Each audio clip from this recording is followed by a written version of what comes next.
Most stories of the unexplained begin in places we already expect to feel uneasy. A crumbling mansion on a lonely hill.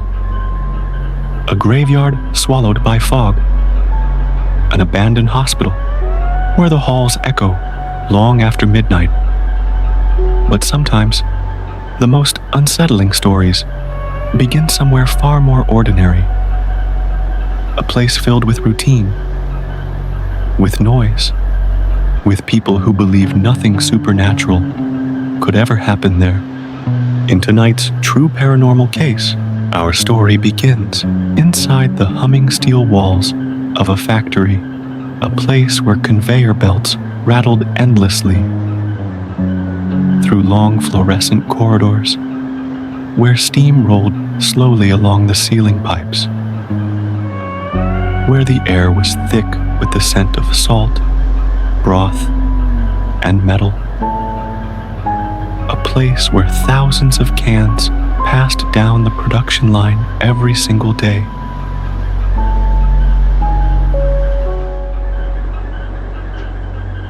To most workers, it was just another job. But for one man, something followed him home.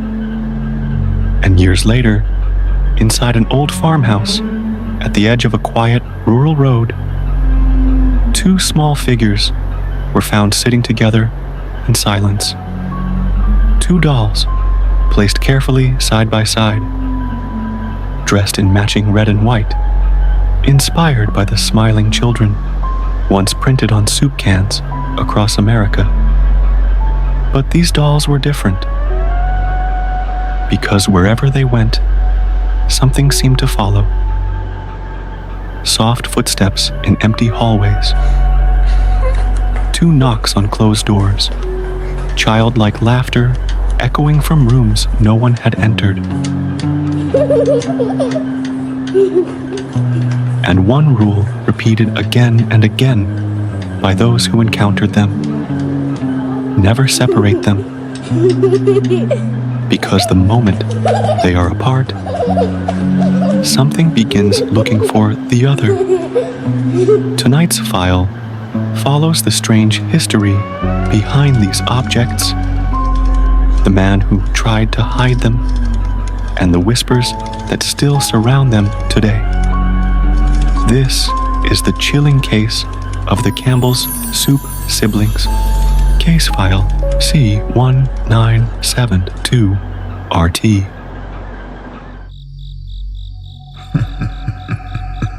For 40 years, Edwin Harrow worked inside the processing plant of the Campbell Soup Company. The job was steady, predictable, almost hypnotic.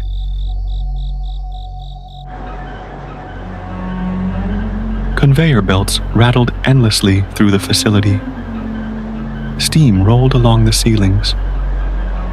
The air was thick with the smell of salt, broth, and metal. Morning after morning, Edwin stood beside the line while cans passed in endless rows. Most of the men working there had families waiting at home, wives packing lunches, children waving from kitchen windows. When the trucks pulled into gravel driveways after long shifts, Edwin once had that too, or at least something like it.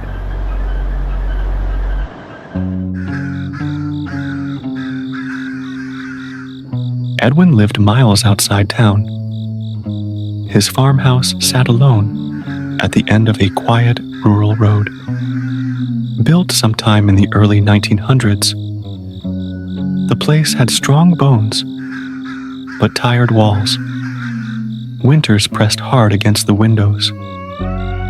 Summers filled the fields with whispering grass. Neighbors remembered seeing him years earlier with two small children, siblings.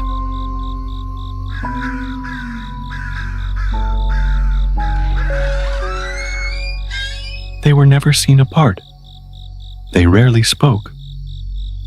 And after a while, people simply stopped seeing them.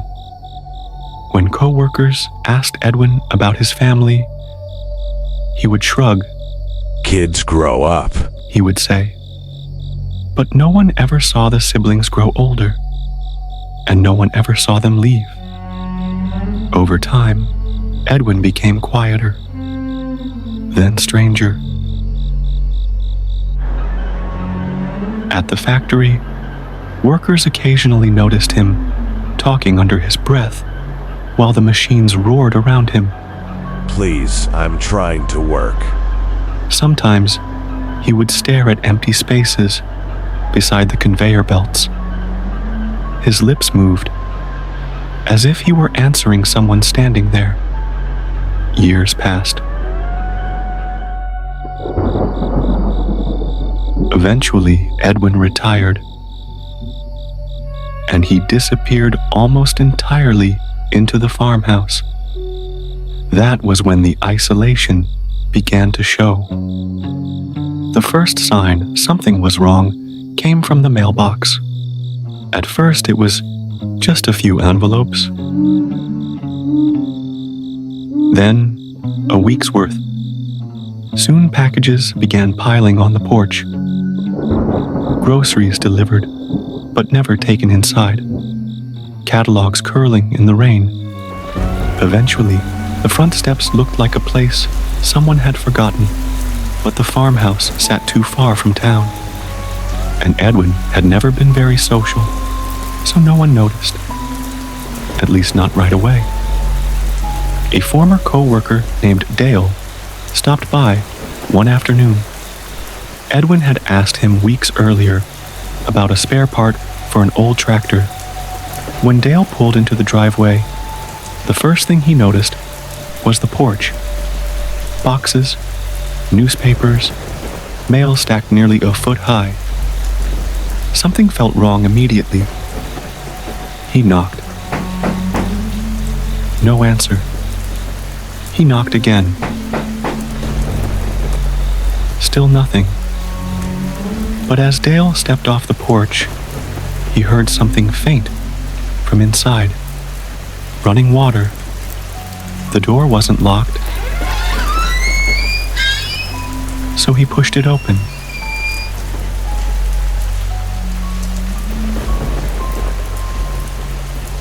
The smell hit him first. Not decay, not yet. Just the stale sourness of a house sealed too long. Edwin, Dale called. Silence. Then the faint sound of water echoed down the hallway. The bathroom door was closed. Someone was inside. Ed, are you in there? A long pause followed.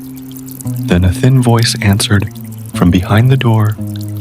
They told me you'd come. Dale frowned. Ed, what are you doing in there? The voice returned. Panicked now. They know. They know where they are. Dale grabbed the handle. Locked. Inside the bathroom, something splashed violently. Dale slammed his shoulder against the door. Once. Twice. On the third strike, the frame splintered open. Edwin Harrow was fully clothed in the bathtub. The water had overflowed across the floor. He had forced his own head beneath the surface. His arms trembled as if he were fighting invisible hands holding him down. For a moment, Dale thought he was already dead. Then Edwin burst upward, gasping. They are coming. He choked. Who's coming? Dale demanded. Edwin stared at him with wild eyes. They won't stay where I put them. Dale looked around the bathroom. There were drawings on the mirror. Finger marks written in soap. 2 circles. Over and over again. Always in pairs. 2. Two circles merging together, creating an infinity symbol.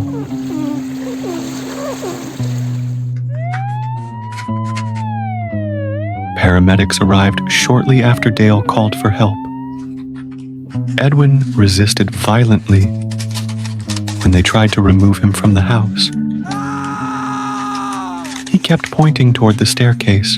They're up there. They're up the stairs. Deputies searched the house. They found no children, no evidence anyone else had lived there for years. Only an aging man suffering what doctors described as a severe psychological breakdown. Edwin Harrow was admitted to a psychiatric facility later that evening. He never returned to the farmhouse. Months later, the house sat abandoned. Dust settled over everything Edwin had left behind. Old toys, factory memorabilia, and upstairs, inside a small bedroom few people even remembered existed, two dolls sat quietly in a chair, still dressed in matching red and white, still placed carefully side by side, as if someone once believed keeping them together was the only way to keep them calm.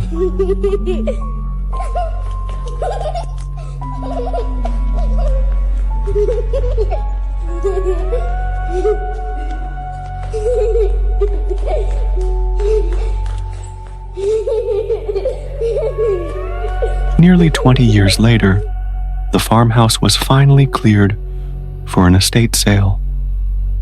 Cars lined the road. Strangers walked through the home carrying pieces of someone else's life. But among them was a woman named Maren. She was not there for antiques. She was there for echoes. The moment she stepped onto the property, she felt it. A pressure behind her temples. The quiet electric hum of something unseen. Inside the house, she wandered slowly. Kitchen, dining room, hallway. Then she reached the staircase. A sign read, "Upstairs." Toys. That was strange. The estate records listed no children. Still, she climbed. Halfway up the stairs, the air grew colder, and the sounds of the house faded. At the far end of the toy room sat a small chair. On it were two dolls. Identical, round faces, matching red and white outfits, inspired by the famous Campbell's soup children, seen in advertisements for decades. But something about these dolls felt different. Their eyes seemed too aware. Maren reached down and picked one up. The temperature in the room dropped instantly. And somewhere behind her, a child giggled.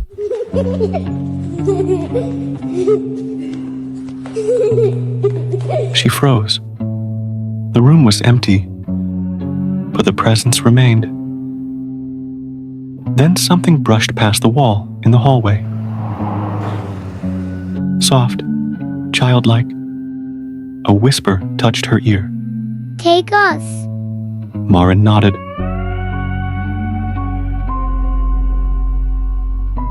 Come with me. She said quietly. We will. She purchased the dolls that day. No one else had wanted them. The first occurrence happened at 1:40 a.m. Two knocks echoed down her hallway. Tap, tap. She stepped outside her bedroom.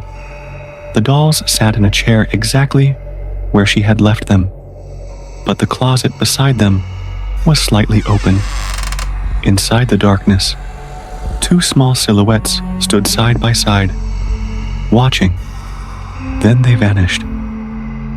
For the next 2 weeks, the activity continued. Always the same pattern: 2 footsteps, 2 knocks,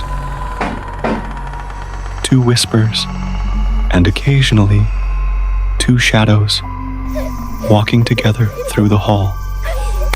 Never aggressive, never violent, just present and always together.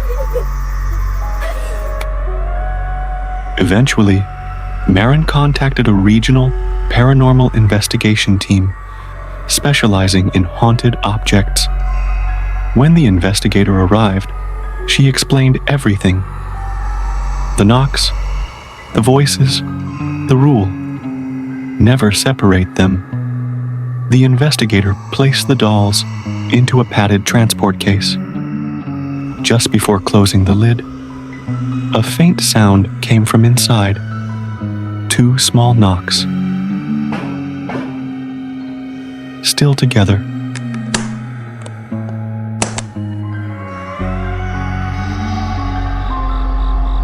Some houses hold their silence like breath that was never released. Some memories fade to whispers when the living finally leave. But some things wait in quiet rooms where dust and shadows stay. 2 small forms in painted smiles that time could not take away. They sit where they were placed one night, unchanged through years gone by. Porcelain faces, watching still with unblinking, patient eyes. For somewhere in the hollow dark, where forgotten footsteps roam, 2 wandering souls still linger, searching slowly for their home. And if the night grows quiet enough, you may hear what lingers through. 2 gentle knocks, tap, tap, a reminder in the darkness. They are still 2. 2 small dolls, 2 restless spirits, and 1 rule that has followed them wherever they go: never separate them. If you enjoyed tonight's investigation, remember to subscribe, because the next case file may already be waiting in the shadows. Another forgotten object, another quiet house, another story that refuses to stay buried. And remember, sometimes the things that sit the stillest are the ones that are watching the most. Until next time, sleep well.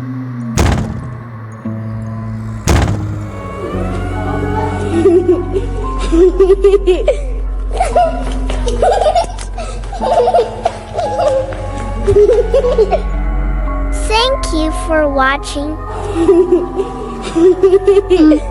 Good.